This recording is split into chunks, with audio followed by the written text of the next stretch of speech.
बिस्मिल्लाहिर्रहमानिर्रहीम। अस्सलाम वालेकुम नाज़रीन इकराम, मैं हूं मखदूम शहाबुद्दीन और आप देख रहे हैं मेरा फेसबुक और यूट्यूब चैनल। उम्मीद करता हूं आप सब लोग बखैर वाफियत होंगे और जहां भी होंगे अपने अहले खाना समेत खुश भी होंगे और महफूज भी। नाज़रीन इकराम, इस वक्त लंदन में तो मौसम बड़ा खुशगवार है, लेकिन लंदन प्लान की वजह से हमारे मुल्क का सियासी दर्जा हरारत जो है वो काफ़ी ख़राब है। और अनफॉर्चुनेट सी बात यह है कि वो दर्जा हरारत ठीक होता हुआ भी हमें नज़र नहीं आ रहा। ये सारी चीज़ें तो अपनी जगह पर, लेकिन कुछ लेटेस्ट हैपनिंग्स हैं जो आपके सामने रखनी है। और इस वक्त मुकम्मल तौर पर मैं आपको ये बता दूं कि इस वक्त जो सूरत हाल बन चुकी है, जिस तरह के हालात बन चुके हैं, इस सब के अंदर निज़ाम चलता हुआ नज़र नहीं आ रहा। लेकिन बड़ी इंटरेस्टिंग हैपनिंग्स हैं। एक जानिब तो मरीम नवाज शरीफ साहिबा, जो कि वज़ीर आला पंजाब नहीं है बल्कि चीफ मार्शल लॉ एडमिनिस्ट्रेटर हैं पंजाब की, मरीम नवाज शरीफ साहिबा के खिलाफ पहली बाज़ाब्ता बड़ी बगावत जो है वो सर उठा चुकी है और बहुत सी चीज़ों के अंदर लेने के देने पड़ चुके हैं। इसके साथ ही साथ अगर हम जायज़ा लें कि इस वक्त पाकिस्तान मुस्लिम लीग नवाज़ जो है वो किस तरह से मुश्किलात का शिकार हो रही है और किस तरह से पाकिस्तान तहरीक इंसाफ के हक़ में गवाहियों पर गवाहियाँ आ रही हैं। और इस मरतबा तो जो गवाही आई है वो नून लीग के अपने घर से आई है, यानी कि पाकिस्तान तहरीक इंसाफ के हक़ में गवाही किसकी तरफ से आ रही है? नून लीग वालों की तरफ से। और सबसे अहम तरीन डेवलपमेंट ये है कि सरगोदा की इंसदाद दहशत गर्दी की अदालत के जज, जिन्होंने लाहौर हाईकोर्ट के चीफ जस्टिस को एक ख़त लिखा जिस पर तौहीन अदालत का नोटिस लिया गया और जिसके बाद, यानी जिस तौहीन अदालत के नोटिस के बाद ISI के सेक्टर कमांडर जो हैं सरगोदा के, उन्हें भी एक नोटिस जारी कर दिया गया और फिर वो फैसला भी महफूज हुआ है। अब वो लाहौर हाई कोर्ट के चीफ जस्टिस साहब को तो चले आपने भेज दिया सुप्रीम कोर्ट और अब उनकी बुराइयां भी याद आ रही हैं। लेकिन इंटरेस्टिंग बात यह है कि उसी इंसदाद दहशत गर्दी अदालत सरगोदा के जज ने जो तहरीरी हुक्मनामा जारी किया है वो बड़े बड़े फैसला साजों के लिए, बड़े बड़े फन्ने खान जो हैं उनके लिए इस वक्त दर्द सर बन चुका है। और मैं आपके सामने कुछ डिटेल्स हैं, एक मंजरनामा है, वो भी रखने की कोशिश करूंगा कि इस वक्त ऑन ग्राउंड चल क्या रहा है। ये सारी चीज़ें आपके सामने रखनी है। अगर अभी तक आपने इस वीडियो को लाइक नहीं किया तो लाइक ज़रूर कर लें। आपके लाइक्स और कमेंट्स हमारे लिए बहुत ज़्यादा अहमियत के हामिल हैं। अब जरा नाज़रीन करम खबरों पर आते हैं। सबसे पहले तो आपको पता है कि किस तरह की सूरत हाल बनी हुई है, किस तरह की सिचुएशन बनी हुई है। मरीम नवाज शरीफ साहिबा, जिन्होंने सिर्फ एक काम बहुत अच्छे तरीके से किया है जब से वो अनफॉर्चुनेटली पंजाब की वज़ीर आला बनी है फॉर्म 47 के तहत, वो ये है कि फस्तायत बहुत एहसन अंदाज में मरीम नवाज शरीफ साहिबा जो हैं उनकी तरफ से की जा रही है। और फस्तायत के साथ ही साथ मरीम नवाज शरीफ साहिबा की तरफ से टिकटॉक जो है वो भी बहुत अच्छे तरीके से चलाया जा रहा है। चाहे किसानों के ऊपर एहतजाज हो, उस टाइम पे फस्तायत हो, और बाकी चीज़ें भी, इमरान रियाज के साथ जो कुछ हुआ, ये सब कुछ मरीम नवाज शरीफ साहिबा के क्रेडिट पे रहेगा और ये सब कुछ आले शरीफ को बहुत सालों तक हॉन्ट भी करता रहेगा। लेकिन आप ये देखें कि मरीम नवाज शरीफ साहिबा पता नहीं ऐसी क्या उन्हें शौक़ है कि वो शायद पाकिस्तान के अंदर पंजाब के सूबे की वज़ीर आला नहीं बल्कि कोई बादशाह बन गई हैं, कोई सल्तनत बन गई है। साहिवाल के अंदर जो अनफॉर्चुनेट इंसिडेंट पेश आया, 13 बच्चे लुक़मा अजल बन गए और बिलाशुबा इसके ऊपर एक्शन भी होना चाहिए। मरीम नवाज शरीफ साहिबा जो है वो फौरी तौर पर साहिवाल गई, बड़ा अच्छा लगा, हमें जाना चाहिए। वहाँ पे 4 घंटे तवील मुशावरती इजलास बुलाया और मरीम नवाज शरीफ साहिबा जो कि चीफ मार्शल और एडमिनिस्ट्रेटर की तर्ज पर उन्होंने अपनी अदालत लगा ली और अपनी अदालत लगाने के बाद उन्होंने मुअत्तल करना था, ठीक है आप मुअत्तल कर देते, लेकिन उन्होंने कहा कि हथकड़ियाँ लगा दो इस प्रिंसिपल को और बाकी सबको। उसके बाद मरीम नवाज शरीफ साहिबा अगर इतनी ही दबंग थी और उसके बाद इन्होंने मीडिया के ऊपर हेडलाइंस चलवा दी, सोशल मीडिया के ऊपर वीडियोस चलवा दी कि जी मरीम नवाज का दबंग फैसला, ये हो गया, वो हो गया, फलां हो गया, ढिमका हो गया, ये सारी चीज़ें जो हैं ये बैकफायर ही की। और उसके बाद आपने देखा कि किस तरह से कल साहिवाल में एहतजाज हुआ और उस एहतजाज के बाद जो सिचुएशन बनी वो भी पूरी कौम ने देखी कि इन्हें उन 4 सीनियर तरीन डॉक्टर्स जो हैं उन्हें रिहा करना पड़ गया, यानी कि इन्होंने यूटर्न लिया और ये भाग खड़े हुए। अगर इतनी ही आपके अंदर थी हिम्मत तो फिर आप डट जाते, क्योंकि गलत था ये, और इस तरह से खुद से ये फैसला कर लेना और बैठ के आपने इजलास बुला लिया। आज नाज़रीन कराम इजलास हुआ है जो साहिवाल टीचिंग हॉस्पिटल है, उसमें जो हेड ऑफ डिपार्टमेंट्स हैं उनका, जो आपके प्रोफेसर्स हैं उनका, जो एसोसिएट्स हैं उनका, इसके साथ ही साथ जितने पीजीज हैं जो अंडर ट्रेनिंग चल रहे हैं वो सब, और बाकी जो आपका पैरामेडिक स्टाफ है, उन सब का एक मुशावरती इजलास हुआ है, उनकी एक हंगामी मीटिंग हुई है और उन सब ने कल वाले मरीम नवाज शरीफ साहिबा के रवैये के ऊपर बगावत का एक तरह का ऐलान कर दिया है। और उन्होंने कहा है कि हम इस सब के अंदर हम एहतजाजन इस्तीफ़ा देने के लिए तैयार हैं और हम एहतजाजन इस्तीफ़ा देते हैं एज अ प्रोटेस्ट।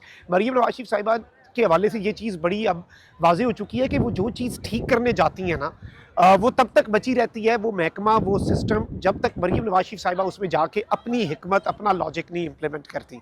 जहाँ पर जाकर उन्होंने अपना काम किया, अपनी अक्ल इम्प्लीमेंट की, वहाँ पर चीज़ें जो हैं वो बैकफायर हुई, उल्टा गले पड़ गई। अब आप यही देख लें कि वहाँ पे बाज़ाब्ता तौर पे जिस तरह से इनके ख़िलाफ़ ये बात आई है और इनके गले पड़ गई है ये सारी की सारी सिचुएशन, तो ये अब इन्हें ये बैठ के सोच तो रहे होंगे बेचारे कि हमारे साथ हुआ क्या और हमने किया क्या। अब वहाँ पर जो नारे लगे हैं मरीम नवाज शरीफ साहिबा की शान के अंदर, वो नारे मैं अगर आपको सुनवा दूं, बल्कि आप 10 सेकंड का एक क्लिप जो है वो अपनी स्क्रीन पर देखें पहले।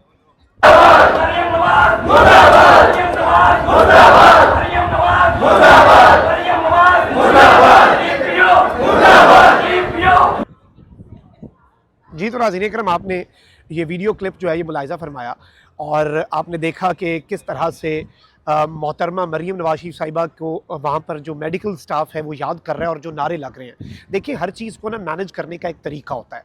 बच्चों के साथ जो हुआ वो उसके ऊपर मैं समझता हूँ कि बिल्कुल एक्शन लेना बनता था, लेकिन जल्दी जल्दी हेडलाइंस बनवाने का शौक़, जल्दी जल्दी टिकटॉक्स बनवाने का शौक़, जल्दी जल्दी सोशल मीडिया पर स्टार बनने का शौक़ जो है ना, वो पंजाब को भी ले डूबेगा और मरीम नवाज शरीफ साहिबा जो हैं उनकी सियासत को भी ले डूबेगा।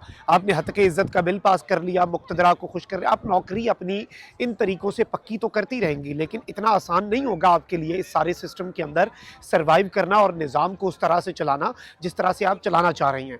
अब आप यही देख लें, मैं देख रहा था हमारे दोस्त हैं फ़ारूक शहबाज, वो मेरे साथ अभी लंदन में भी है, मैं उन्हें मिला और बड़ा अच्छा काम कर रहे हैं। उनका टीवी शो है, उसके अंदर जो मुस्लिम लीग नवाज़ के रूए रवां हैं गुजरात वाली साइड पे, कोटला साहब, आबिद रज़ा कोटला साहब। अब आप देखें, तारीफ़ वो जो दुश्मन करे।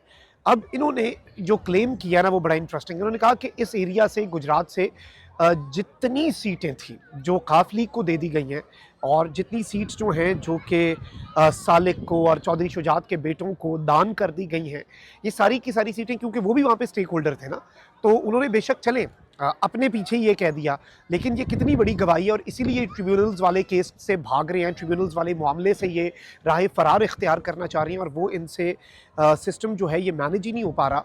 वो ये है कि उन्होंने ये कहा कि देखें, पीटीआई यहाँ पर नंबर 1 पे थी, हम नंबर 2 पे थे, इन्होंने नंबर 3 वालों को जिता दिया। अब उनका शिकवा जो भी हो, गालिबन उनका शिकवा ये होगा कि हम नंबर 2 पे थे, हमें जितवा देते।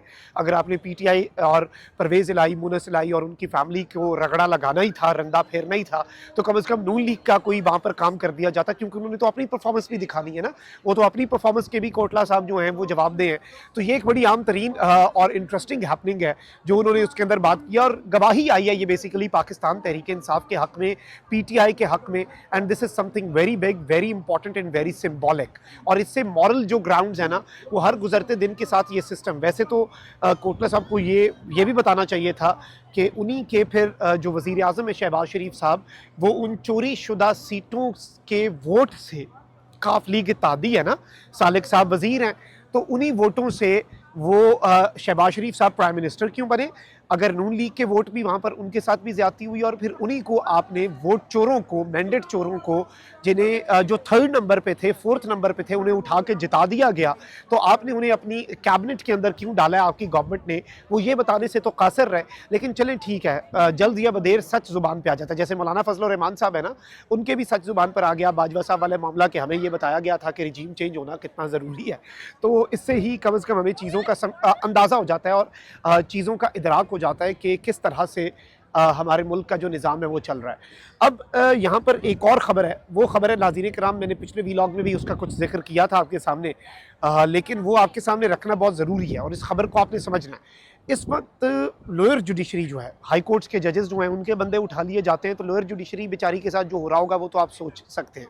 सबसे ज़्यादा 9 मई के केसेस जो हैं, आप देखें कि 9 मई के केसेस जाते हैं एटीसीज़ में, इंसदाद दहशत गर्दी की जो अदालतें हैं उनमें, चाहे लाहौर हो, चाहे पिंडी हो, चाहे सरगोदा हो या कहीं पर भी जो इंसदाद दहशत गर्दी की अदालत का जज है ना, वो सबसे इंपॉर्टेंट है आजकल के दौर के अंदर, क्योंकि 9 मई के केसेस उसके पास जाते हैं। सरगोदा में इंसदाद दहशत गर्दी की अदालत के जज साहब आए, उमर अयूब अपनी ज़मानत करवाने गए। उमर अयूब साहब जब ज़मानत करवाने गए तो उसके बाद जो सूरत हाल बनी, आपको पता है कि उमर अयूब का भी मुहासरा कर लिया गया, अदालत का भी मुहासरा कर लिया गया और वहाँ पर बाज़ाब्ता तौर पर, बाकायदा तौर पर एक तरह का वहाँ पर कर्फ्यू सा नाफिज हो गया। जज साहब ने बाद में ख़त लिखा और बताया कि जी हमें यहाँ पर हब्से बेजा में रखा गया है, मेरे घर वालों को भी ये बड़ा हिरासा कर रहे हैं, मेरे घर का बिजली का मीटर तक तोड़ दिया गया। उन्होंने ख़त लिखा जिस पर अज खुद नोटिस आ गया। लेकिन अब ये जो जज है ना, इनके वाले से कल chief justice Lahore high court ने एक बड़ी अहम बात की थी और उन्होंने कहा था कि मुझे अच्छी बात ये लगी कि इन जज साहब ने मुझे कहा है कि इसका ये मतलब नहीं कि मैं कोई इंसाफ पर मबनी फैसले नहीं करूंगा या मैं डर गया। मैं तो ये सब कुछ सिर्फ आपके नोटिस में लाना चाहता था। मैं तो सिर्फ ये सब कुछ आपके नोटिस में लाकर सिर्फ आपको बताना चाहता था कि ये सब हो रहा है। इंसाफ पर मबनी फैसले मैं करूंगा चाहे मेरी इसमें जान ही क्यों ना चली जाए। तो अब उन्होंने एक फैसला जारी किया है 9 मई के जो मुकदमात हैं उनमें जो मुलविस लोग हैं उनकी ज़मानत के अंदर उन्होंने जो बात कही कि प्रोसिक्यूशन ये बाकायदा तौर पर वो एविडेंस देने में नाकाम रही है जो इन लोगों को 9 मई के वाक़यात के अंदर मुलविस साबित कर सके। यहाँ तक भी बात ठीक है, लेकिन उन्होंने एक और चार्जशीट इस सिस्टम के ऊपर, इस निज़ाम के ऊपर लगाई है और उन्होंने कहा है कि जो सबूत दिए भी गए हैं ना पीटीआई के लोग जिन्हें 9 मई के मुकदमात के अंदर अरेस्ट किया गया है, जो सबूत दिए गए हैं ताकि उन सबूतों की बुनियाद पर इन्हें सजाएं मिलें, वो सबूत फैब्रिकेटेड हैं, जाली हैं और गलत हैं। अब ये एक बड़ी इंपॉर्टेंट चीज़ है, इस चीज़ को आप समझें, क्योंकि जाली सबूत देना बाकायदा तौर पे, बाज़ाब्ता तौर पे एक जुर्म है। It is a crime. और ये कोई इस तरह की चीज़ नहीं है कि आप कहें कि जी बस दे लिया और हो गया। तो इस चीज़ की अहमियत का इदराक करना भी इस वक्त बहुत ज़्यादा ज़रूरी है। और इस फैसले ने भी टेबल्स जो हैं वो टर्न किए हैं बिलाशुबा, और टेबल्स टर्न भी किए हैं। ये किसके हक़ में किए हैं? आपको पता है कि इमरान खान साहब और पीटीआई के लिए ये एक और आप कह लें कि गवाही है उनके लिए कि उनके खिलाफ जो कुछ भी हो रहा है, साल हो चुका है, वो सब कुछ सिर्फ और सिर्फ सिस्टम करवा रहा है और उनके खिलाफ कोई सबूत नहीं है, और बल्कि जो सबूत हैं भी वो भी जाली हैं। कमेंट सेक्शन में राय का इज़हार ज़रूर करें। अपना बहुत ख्याल रखें। अल्लाह निगहबान। पाक जिंदाबाद।